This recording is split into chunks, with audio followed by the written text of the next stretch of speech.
શું તમને પણ સવારે ઉઠતાની સાથે જ એવો ડર લાગે છે કે આજે કંઈક ઠંડુ ખવાઈ ગયું તો દાંતમાં સણકો આવશે? શું આઈસ્ક્રીમની એક ચમચી કે ગરમ ચાની ચૂસકી તમારા માટે સજા બની ગઈ છે? ઘણીવાર આપણે જોઈએ છીએ કે લોકો વાત કરતાં અચકાય છે કારણ કે તેમના મોઢામાંથી સવારે ઉઠતા વેત ભયંકર દુર્ગંધ આવતી હોય છે. શું તમારા પેઢામાંથી બ્રશ કરતી વખતે લોહી નીકળે છે? જો તમારો જવાબ હા છે તો આજનો આ વિડીયો તમારા માટે કોઈ વરદાનથી ઓછો નથી.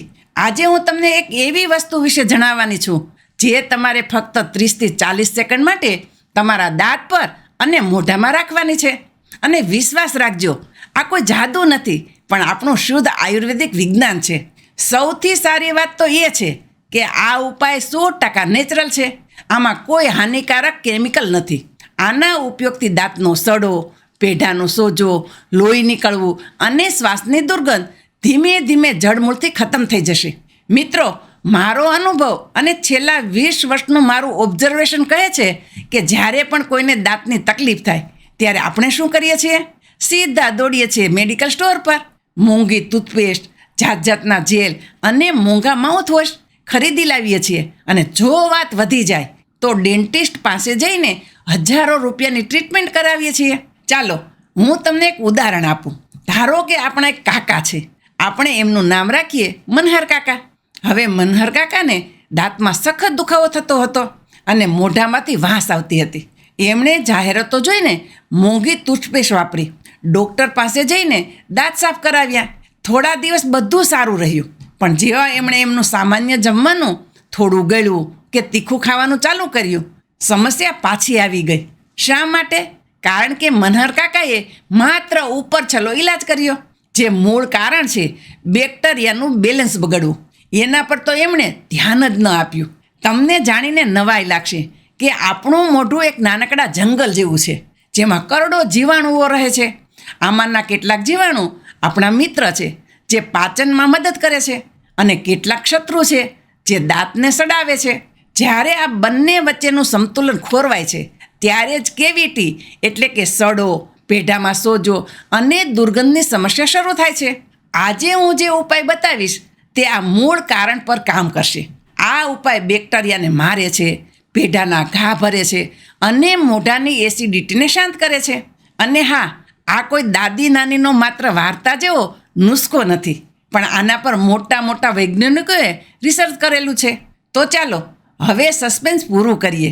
આ ચમત્કારિક ઉપાય છે ત્રિફળા. જી હા, ત્રિફળા ચૂર્ણમાંથી બનતું એક ખાસ પાણી. ત્રિફળા એટલે 3 ફળોનું મિશ્રણ. આંબળા, હરડે અને બહેડા. આયુર્વેદમાં આને રસાયણ કહેવાય છે. પણ દાંત માટે આ કેવી રીતે કામ કરે છે? ચાલો થોડું વિજ્ઞાન સમજીએ. આપણા મોઢામાં અમુક જિદ્દી બેક્ટેરિયા હોય છે. આ બેક્ટેરિયા દાંતના ઉપરના પડ એટલે કે ઇનેમલને તોડવાનું કામ કરે છે.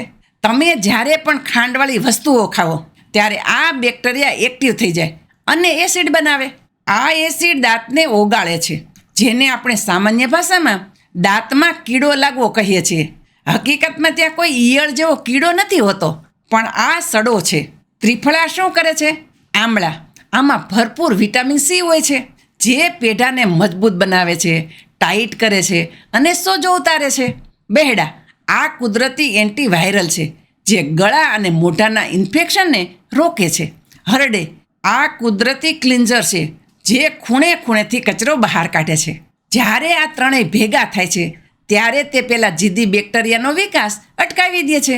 એક રિસર્ચમાં તો એવું પણ જાણવા મળ્યું છે કે બજારમાં મળતા કેમિકલવાળા માઉથવોશ જેમાં ક્લોરહેક્સિડિન હોય છે જેટલું જ અસરકારક પરિણામ ત્રિફળા આપે છે. પણ કોઈ આડઅસર વગર. કેમિકલવાળા માઉથવોશ લાંબો સમય વાપરો તો દાંત પીળા પડી શકે અથવા સ્વાદ જતો રહે. પણ ત્રિફળા સાથે આવી કોઈ ચિંતા નથી. હવે સૌથી મહત્વનો ભાગ, આને બનાવવું કેવી રીતે? આ વિધિ ખાસ ધ્યાનથી સાંભળજો અને લખી લેજો. તમારે જોશે અડધી ચમચી શુદ્ધ ત્રિફળા ચૂર્ણ, 1 ગ્લાસ એટલે કે આશરે 200 ml પાણી. રીત: એક સ્ટીલની તપેલીમાં 1 ગ્લાસ પાણી લ્યો, તેમાં અડધી ચમચી ત્રિફળા પાવડર ઉમેરો. હવે ગેસ ચાલુ કરો અને મધ્યમ તાપે આને ઉકળવા દો.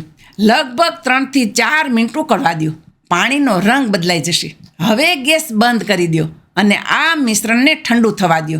સાવ ઠંડુ નથી કરવાનું, નવશેકું રહે ત્યાં સુધી રાહ જુઓ.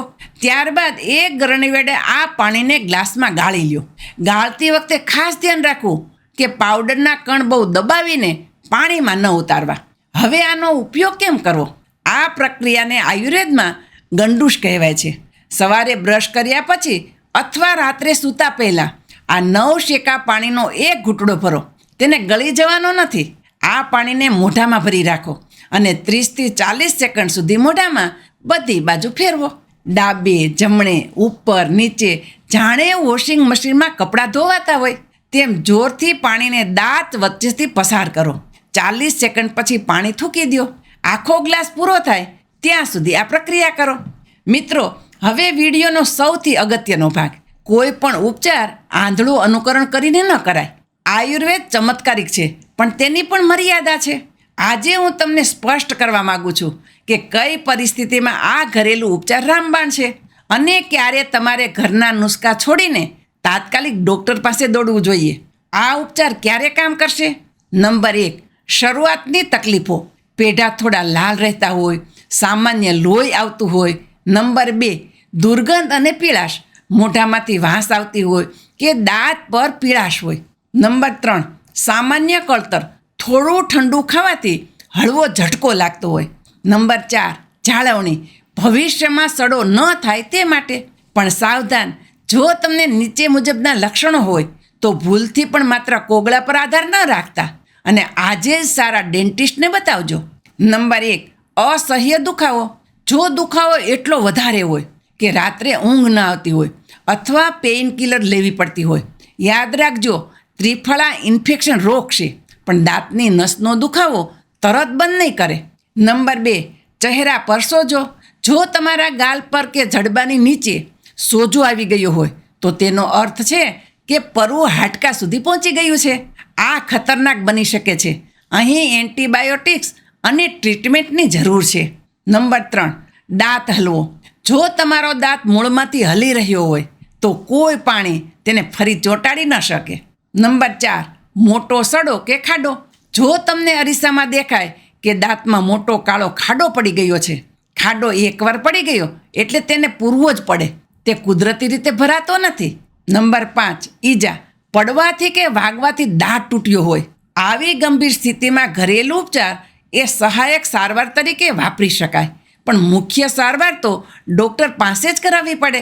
જેમ આગ લાગે ત્યારે ડોલ વડે પાણી છાંટવાથી ન ચાલે, ફાયર બ્રિગેડ બોલાવવી જ પડે. તેમ ગંભીર નુકસાનમાં ડૉક્ટરની સલાહ અનિવાર્ય છે. તો મિત્રો, આશા રાખું છું કે તમને આ સમજાયું હશે. જો તકલીફ સામાન્ય છે તો આ ત્રિફળા વોટર બેસ્ટ છે. વધારાની એક ટીપ આપું છું, દાંતની સાથે જીભ પણ સાફ રાખજો. જીભ પર જામતી સફેદ છારી એ બેક્ટેરિયાનું ઘર છે. ત્રિફળાના કોગળા કર્યા પછી ઉલિયાથી જીભ સાફ કરવી ખૂબ જરૂરી છે. મિત્રો, આ હતો આજનો આપણો સચોટ ઉપાય. આ સિમ્પલ ડેઇલી રૂટીન આજથી શરૂ કરી દો. થોડા જ દિવસોમાં તમને ફરક દેખાશે. તમારા દાંતની ચમક પાછી આવશે અને પેઢા ગુલાબી અને સ્વસ્થ થઈ જશે. ત્યાં સુધી પોતાનું ધ્યાન રાખો. ખડખડાટ હસતા રહો અને સ્વસ્થ રહો, કારણ કે હાસ્ય જ જીવન છે. ફરી મળીશું એક નવી માહિતી સાથે. ત્યાં સુધી રજા આપશો.